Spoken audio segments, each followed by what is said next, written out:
Wanasema katika maisha bahati haiji mara mbili, na wakati mwingine Mungu hukupa mtihani mgumu ili kukufanya uwe bora zaidi, lakini ukichezea bahati hiyo hutarajii kuipata tena. Karibuni katika Book Story, elimu ya wote.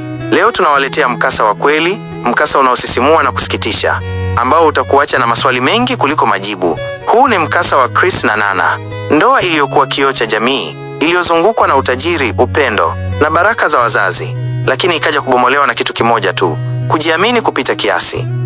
Umeshawahi kufikiria kuwa mlinzi wa nyumba yako ndiye anayeweza kuwa jambazi wa ndoa yako?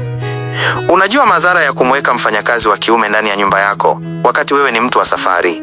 Leo Chris anajifunza kwa uchungu maana ya usaliti. Anajifunza kuwa mzungu wa kichwani au kisasa katika ndoa kunaweza kukuacha unalea damu isiyo yako. Hii ni simulizi ya Mimba ya Mfanyakazi Wangu. Tafadhali na kuomba usiondoke. Fuatilia mkasa huu kuanzia mwanzo hadi mwisho. Kuna donda ndugu, kuna machozi, lakini zaidi ya yote, ambalo kila mwanandoa na kila mtafuta maisha anapaswa kulisikia leo. Usisahau kusubscribe, kulike na kucomment ili uwe sehemu ya darasa hili la maisha.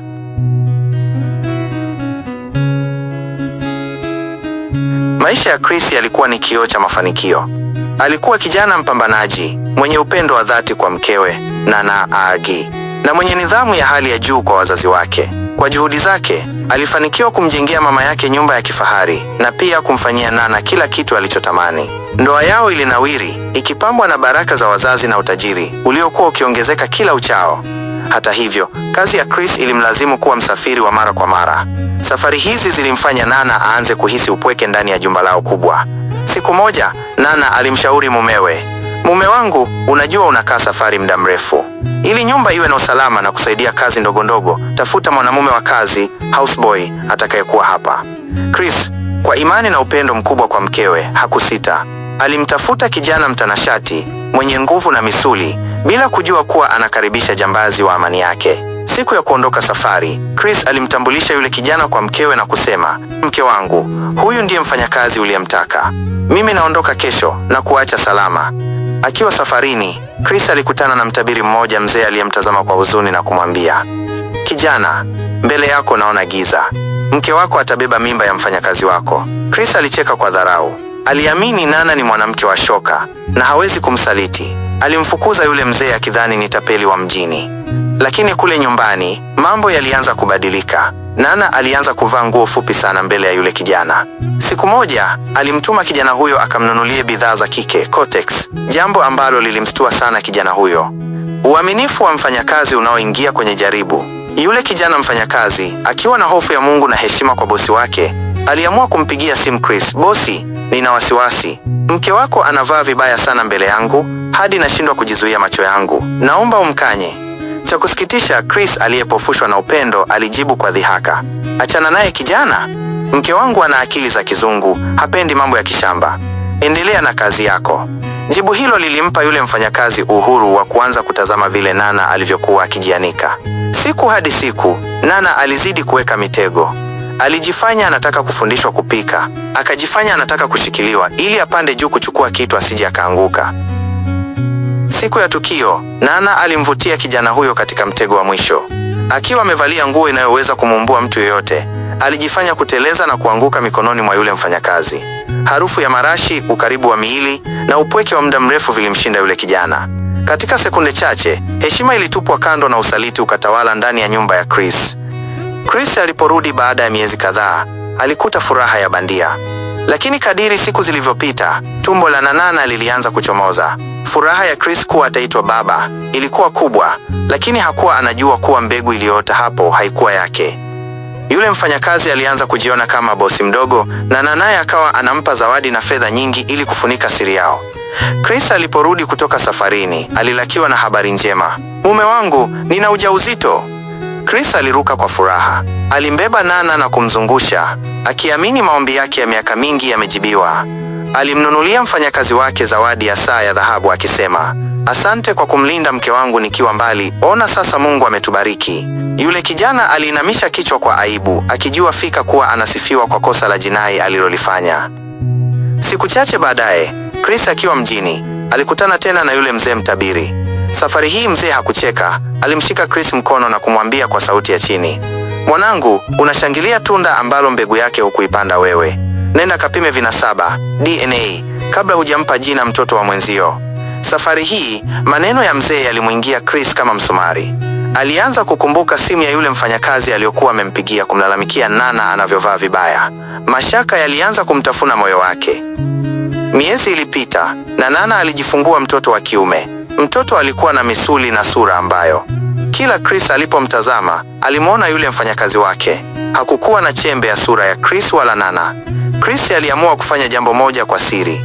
Alichukua sampuli ya damu ya mtoto na kwenda maabara kufanya kipimo cha DNA. Siku ya majibu ilipofika, daktari alimuita ofisini na kumtazama kwa huruma. Bwana Chris, kuna uwezekano wa 0% kwamba wewe ni baba wa huyu mtoto. Dunia ilizunguka. Chris alihisi kama damu inachemka kichwani. Alirudi nyumbani kwa upole, akawakusanya Nana na yule mfanyakazi sebuleni. Alitoa bahasha ya majibu na kuitupa mezani. Nana alipoona karatasi ile, alianguka magotini na kuanza kulia kwa sauti ya juu. Yule mfanyakazi alijaribu kutoroka, lakini Chris alimzuia na kumwambia, nilikuamini kama ndugu. Nilikuleta hapa unilindie nyumba, wewe ukaamua kuibomoa. Na wewe mke wangu, niliyekupa kila kitu, umenidhalilisha kwa kijana niliyemlipa mshahara. Chris hakufanya fujo. Alimfukuza yule mfanyakazi bila sentensi ya ziada. Kisha alimgeukia Nana na kumwambia, nenda kwa huyo mumeo mpya. Nyumba hii haina nafasi ya wasaliti. Nana aliondoka na nguo alizovaa, akimbeba mtoto ambaye sasa alikuwa ni alama ya laana na si baraka.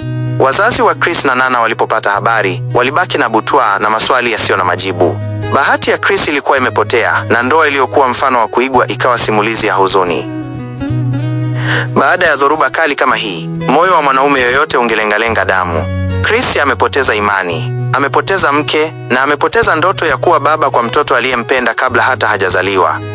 1. Kubali maumivu. Usijifanye kidume sana. Usijaribu kuficha maumivu kwa kulewa au kufanya kazi kupitiliza. Chris anapaswa kukubali kuwa amejeruhiwa. Kulia au kukaa kimya kwa muda si udhaifu, ni njia ya mfumo wa neva kutoa sumu ya usaliti. Ushauri: chukua likizo fupi, nenda sehemu tulivu mbali na ile nyumba iliyojaa kumbukumbu mbaya. 2. Usijilaumu kwa makosa ya wengine. Chris anaweza kuanza kujiuliza, je, nisingemleta yule mfanyakazi? Je, nisingesafiri? Ukweli ni huu: usaliti ni maamuzi ya mtu. Nana alichagua usaliti licha ya kupewa kila kitu. Chris aliamini kwa upendo, na imani si kosa. Kosa ni la aliyeweka sumu kwenye kisima cha imani hiyo. 3. Safisha mazingira yako. Detox. Ili kuanza upya, Chris anahitaji kuondoa alama za maumivu. Nguo na vitu vya Nana vifunge vyote na uvitume kwao au uvipeane. Usikae na harufu ya mwanamke aliyekusaliti ndani ya nyumba yako. Badili mfanyakazi. Tafuta kampuni ya ulinzi au mfanyakazi mzee na mwenye nidhamu ya hali ya juu ikiwa ni lazima.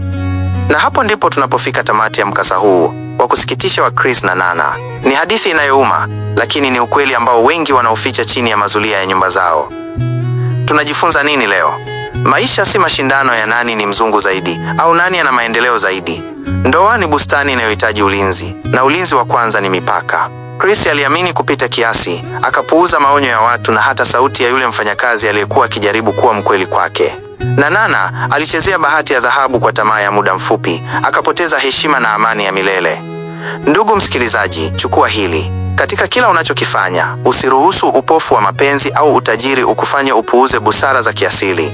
Bahati ikikugonga mara moja, ishike sana, maana ikiondoka, kurudi kwake ni sawa na kutafuta sindano kwenye bahari ya giza.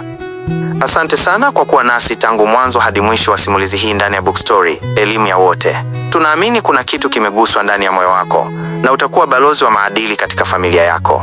Kama umejifunza kitu, tafadhali usisahau kusubscribe, gonga alama ya kengele ili usipitwe na mikasa mingine mizito tunayowaandalia. Pia, weka maoni yako hapo chini. Ungemshauri nini Chris katika hatua hii ya maisha yake? Mpaka wakati mwingine, mimi ni wako katika elimu ya jamii. Kumbuka, elimu haina mwisho na maisha ni mwalimu mkuu. Kwaheri.